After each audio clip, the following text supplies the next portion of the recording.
मला असं वाटतं की जो काय प्रकार झाला त्याच्यातले जे कोणी दोषी असतील त्यांच्यावरती पोलीस त्यांच्या पद्धतीने कारवाई करत असतील.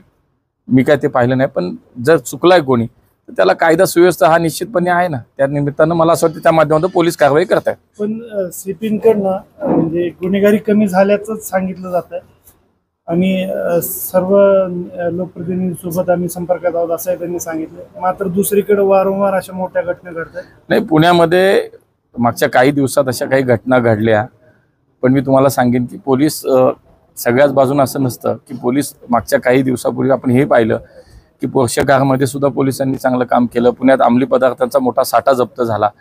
पोलीस काम करतात. फक्त काही गोष्टी ज्या मला असं वाटतं की पुण्याच्या कायदा सुव्यवस्था राखण्याच्या दृष्टिकोनातनं ज्या कमी असतील, ज्या त्रुटी असतील त्या त्यांनी दूर केल्या पाहिजेत. मी त्यांना सूचना केल्यात पुणे पोलिसांना.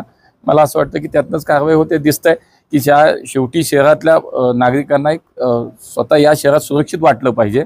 सर्वसामान्य माणसाला तो भाव आला पाहिजे, तो फील आला पाहिजे. अशा पद्धतीने या शहरातला कायदा सुव्यवस्था नीट राहावा ही शेवटी पोलिसांची जबाबदारी आणि पोलीस त्या पद्धतीने काम करतील.